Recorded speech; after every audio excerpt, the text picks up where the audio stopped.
asking. So today we're going to do a little bit of like a ramble video. So we've just hit the 1 year milestone. So a year ago we started this channel, and I thought, well, it's probably interesting to hear about what it's like to have a first year as a YouTuber, how I found it, and I guess just a little bit of a ramble about my experiences, and if anybody's looking to create a YouTube channel, then maybe this will be informative. So I guess the first thing is working out the content that you want to deliver as part of your YouTube channel. For me, that was fairly easy because I didn't want to create a YouTube channel. I wanted to do ASMR. So rather than having to sort of sit down and think, okay, what's the content that I want to do for my YouTube video?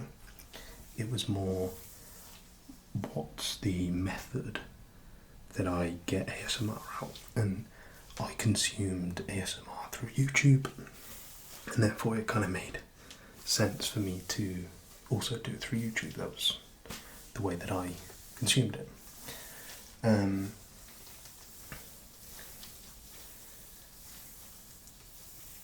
my original reason for creating a YouTube channel was to kind of give back. I had got so much out of ASMR. I felt that I could help others.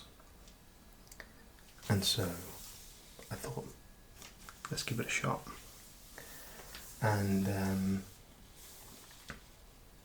I think the challenge for myself in growing was I started with no followers, no Instagram that I could build off, no anything. So I really started from zero. When I put that first video out, it was completely an unknown of how it would do. And if you are someone who wants to create a YouTube channel and you already have an audience, that's going to make things so much easier, I would imagine, because you already have people that will engage. Engagement gets further engagement, etc., etc., and it kind of snowballs. But yeah, I didn't, and putting those first few videos out, you're getting like, tens of people looking at it. And one thing about YouTube is they give you so much data. Like, you can see views, you can see subscribers, you can see what part of videos people liked, you can see how many likes you've got, how many dislikes you've got, you get feedback in terms of comments, you get loads of information. And for me, that kind of made me want to do better, because for like no arbitrary reason.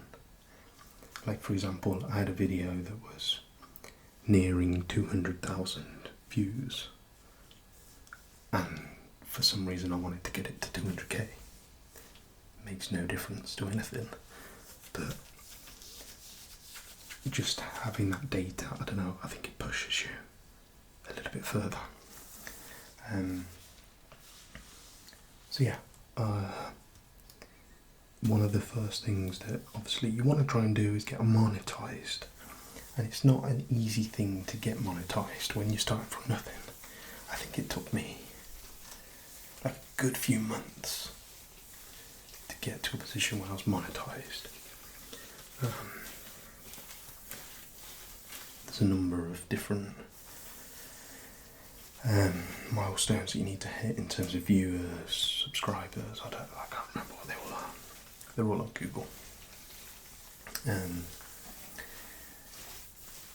So that took quite a while, and then you get monetized, and And at that point you've built up a followership and you've built up X number of subscribers, you've put out X number of videos, whatever it might be.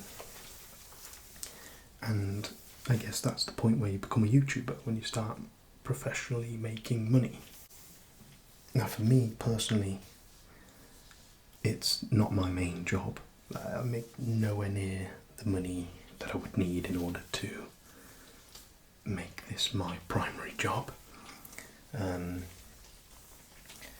But if you did YouTube correctly, you know, did all the social media, did all the different avenues that you can put your content out on, I'm sure growth would be better and people could put more of their time towards it, etc, etc.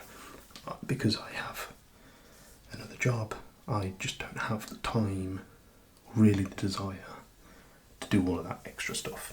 I just want to put my content out there. I want to try and help people, and any money or that I get alongside that is just like an added bonus. It's not my primary objective. So then once you've got subscribers, you've got kind of your video content and you're uploading on a regular basis, you start getting kind of the snowball effect of more people engaged, because as soon as you release a video you get some subscribers watching it, the algorithm does whatever the algorithm does, and you start growth. And I guess my view of the trend for YouTube would be fairly linear, going upwards. So you get more subscribers and in turn you get more views.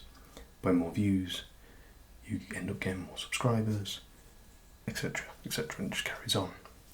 But it doesn't work like that at all, or certainly my experience is not like that at all.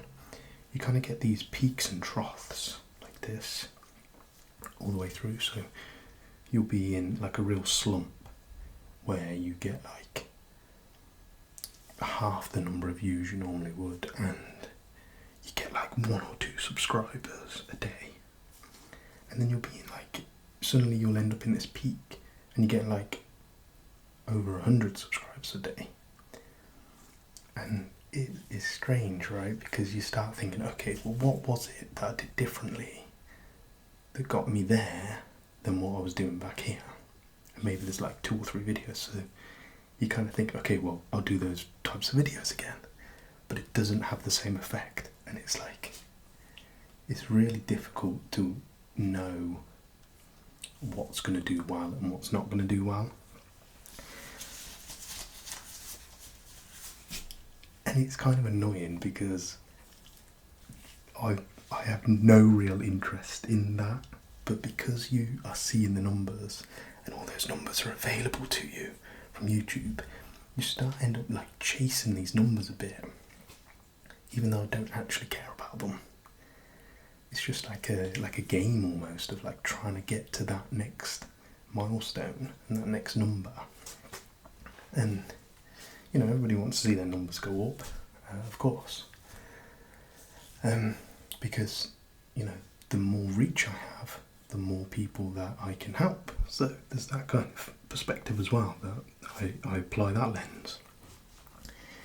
So you're in these peaks and troughs, and it's weird because sometimes I'll make a video and I'll think, that was a really good video, I've put loads of effort into it, you know, it's taken me so many days to do whatever I've, you know, created, and I'll think, yeah, that's the one, people are going to love that, and it will do terribly. And then I'll do one where I put minimal effort in because it's something that's, I don't know, easier to do, and it will do really well. And there's just no real science to it, I don't think. There just seems to be no science to it. I'm sure there is, but I've not figured it out. So for me, it's if something does well, great. If it doesn't, as long as it helps people, even if it's a fewer number of people, then I've achieved my objective. So, yeah, I guess that was the main discovery for me of YouTube, is these peaks and troughs. I'm in a trough at the moment, by the way, which never feels that great, but I'm hoping it will turn around at some point, and we can enjoy the peak of growing the community and whatever. So we'll see. But yeah, so that's what the first year of YouTube has been like for me. Very much ups and downs. The other thing is you get contacted about doing adverts for like seemingly pretty dodgy companies, and they're like, we'll send you these things and just make a video about them. I've rejected them all, but yeah, probably something to watch out for. I think that, I mean, I would do adverts, definitely. I mean, the money's right, you know, but not for some like these look dodgy, like scams. I'm not going to be part of that. So if it's a reputable company and, you know, they make me an offer I can't refuse, hey, I'll advertise it, you know. But no, this again, not something I'm looking for specifically. If it happens, it happens. If it doesn't, I'm not too bothered. I think it'd be a good way to get money that I can invest in better camera, a better microphone, etc. But